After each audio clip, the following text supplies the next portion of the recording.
Hey everyone out there, this is Tony the Happy Stingray coming at you once again live. For today, we're going to talk about Elite Dangerous Horizons. Now, Elite Dangerous, if you don't know, is like a space flight sim kind of deal, where you can bounty hunt, you can do all this kind of stuff, you can get involved in an actual living economy, like galactic economy and all this really cool stuff. If you haven't gotten Elite Dangerous, check it out. But we're here today to talk about Elite Dangerous Horizons, the quote unquote expansion that they just came out with. Um, so there was a lot of discourse talked about with all this stuff and with Horizons releasing, and they had promised a lot of stuff, and there was a lot of build up to it. But then as you look deeper into it and you kind of like do some research on it, and you read between the lines with what Frontier Games, the publisher and developer of Elite Dangerous and Horizons, says, you'll get my meaning. And if you watch any gameplay footage compared alongside of the base game, you'll understand. So let's get into it. I went to the wiki where you would go for any game to look up information and answer questions and so on. I went onto the forums to see what the general community would talk about, because you can get only so much from the reviews. So I wanted to look at actual discussions. And there was like maybe, I don't know, 2 posts per thread. And there was only like maybe 3 or 4 threads, not even, per discussion, per topic. So there's a huge lack of discussion on the forums. Now I understand that, like with trading tools and third-party things for smuggling and trading, there's a lot of discussion there, but it's mostly about the base game. It's not about Horizons. So I was looking for more answers to that. But the lack of activity on the wiki forums is unusual compared to other games that are coming out nowadays, where the community is very, very involved. With any game really that would need like a community style discussion, not like, a single player game like Never Alone or Divinity Dragon Commander, any one of those games like that just, I mean, you could discuss, but it wouldn't be about like expansions and how shitty they are. I mean, I would believe. But anyway, the wiki also, on a side note, is not inaccessible, but every time I go on there, my PC just plummets in performance. And I was trying to figure out for the longest time, and that's why it took me so long to come out with this video, because I was doing other things as well for my PC, and it turns out that it's like I had gone on the wiki mostly on my phone while in game, because I don't have a tablet, and it just the performance of the site is horrid, and I normally can't look it up on my phone because it'll just freeze. And so then I go on my PC, and it's like all of a sudden my PC's rolling through a tar pit. It slows down incredibly. Um, so it's all of the ads and all of this and that, which will tie in later. So, what is Elite Dangerous Horizon? Horizon is the shit that Frontier Games took on their fan base, which some of you may not know. Elite Dangerous is actually the 4th installment in the series. It started out on the Commodore 64, way, way, way, way back in the day, and I hadn't played it. This is the first Elite installment that I've played, and I love it, like the base game, the vanilla, however you want to call it. But Horizon is the shit that Frontier Games took on its fan base. And they look at you and say, shit sandwich tastes good. Horizon is the embodiment of everything that EA stood for with their season pass for Battlefront, or any season pass that they've come out with in the last year or two. But Frontier Games isn't EA, and they fucked it all up. See, the problem is that the base game, or vanilla, had very positive reviews on Steam before Horizon released. It was overwhelmingly received. Well, my buddy Cliff played it, loved it, immediately got me hooked into it, like he always does with every friggin' game out there. And we exchanged for Christmas, and he got me that. And I've been playing it ever since. I've logged about 30 hours on it, and I love it. I've done every profession. I'm well versed in the game, and you know, it's fun. The base game is very fun. But once Elite Dangerous Horizon released, if you go to the store page for Horizon, the page reviews are very positive, despite being universally panned by the regular fan base.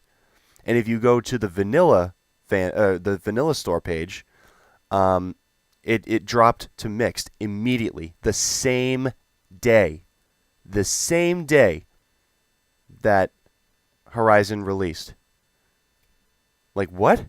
That doesn't make any sense. So you dig deeper and you find out that they're gonna release over time, over 12 months. They're gonna release new content, and they promise we're gonna give you this, and don't worry guys, you'll get the Battle of Jakku, and you get 4 other maps, but suck my dick because nobody ever plays those maps, and the only 2 playable modes out of the 7 are Walker Assault and whatever the fuck they're trying to push as domination.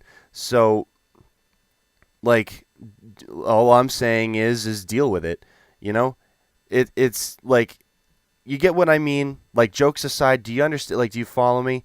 Like, they're just trying to push this, and if you watch any gameplay footage, or if you unfortunately bought it for yourself and you played it, you think to yourself, wow, this could have been a patch. This could have been a patch, or at least like DLC that you paid like $7.50 for. I would understand paying a little bit for extra content, because this is a full release game. They are not owing us anything. It's not early access. It's not this. It's not that. This is a full release. Elite Dangerous is a full release game. And we've gotten so used to everything being early access that stuff just kind of falls in our laps every patch. And that's not the case with this game. This is a finished game. So, but you look at these other games like Ark, like Pulsar Lost Colony, like Star Citizen. Wildcard, side note, of Ark puts out free patches with more content just to better their game for release. Let that sink in real quick. Every time I turn on my PC in the morning, I let it update. I'll turn it on, go downstairs, shower, whatever, come back up, and there's like a 2 gigabyte, 1.8, sometimes a 46 megabyte patch from Ark. And it's all brand new stuff. It's all like, hey, look at this. Look at that. Isn't that amazing? Like, we're adding all this stuff, and we listen to the community, and if you guys don't like something, we'll change it. If not, or if you do like it, then we'll try and make it better as best as we can. Like, they're throwing in a few optimizations here and there, but still, every single patch from Ark has more content than Horizons has altogether. And every single patch is much more enjoyable than any time spent in Horizons whatsoever. So Pulsar Lost Colony and Star Citizen, and other games in pre-alpha or alpha, they already have the first-person exploration, move around the inside of your ship, planetary exploration, whatever. Star Citizen is going to come out with like FPS gunfights in the thing if you're transporting like a VIP. That's super awesome. And they have that already. So we know that it isn't something brand new and possibly unachievable by any other developer out there. And we know that it's not an impossible task by Frontier to include it in Elite Dangerous at all. So you have these huge ships, and you have these crazy awesome things that you can only look at while you're outfitting it at a station, and you can look around the inside of it in the cockpit, and that's it. Like, you can't look at what you're hauling. You can't look at the damage that they've done to you, like that you may have received during a battle while bounty hunting or by being a pirate. Like, you can't turn on silent running and watch your engine core overheat. Like, that would be super awesome. That would be a great selling point.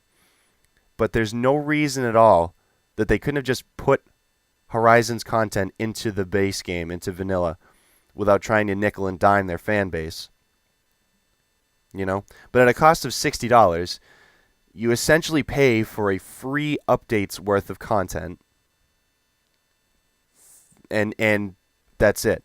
And they're like, oh, don't worry, guys. We have 3 more battle packs coming out. They'll be You'll have a bunch of new game modes and everything. Don't worry about it. It's like, really, guys? Really? That's all we got? You pay so much money for the base game, then they're like, oh yeah, $60. Thank you. Thank you very much. If you got it on Steam, then you got $15 off, but still it's $45 fucking dollars. So you're paying $75 for the game. You're paying $75. You just paid $45 for a patch.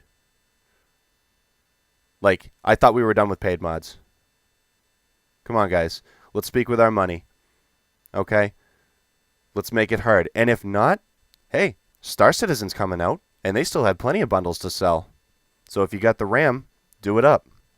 If not, like I said, Pulsar Lost Colony is a pretty good one if you like more crafting elements. Elite Dangerous isn't inherently a bad game. I just want to get that out there. It's not. It's a fun game if you take it for what it is.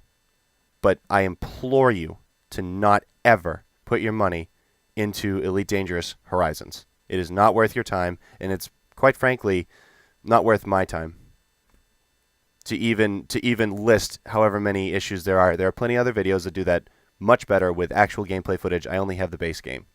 So anyway, thank you guys so much for listening. I've been Tony with Happy Stingrays. Let me know what you think in the comments below. And if you got fucked over by Elite Dangerous Horizons, leave a like on the video. I want to know how many people got fucked over by Frontier. And yeah, so, and if you disagree with me, if you think it's great, leave it in the comments. I love to talk with you. I'd love to hear your side on it. Let's discuss stuff. But anyway, I will see you guys in the next adventure.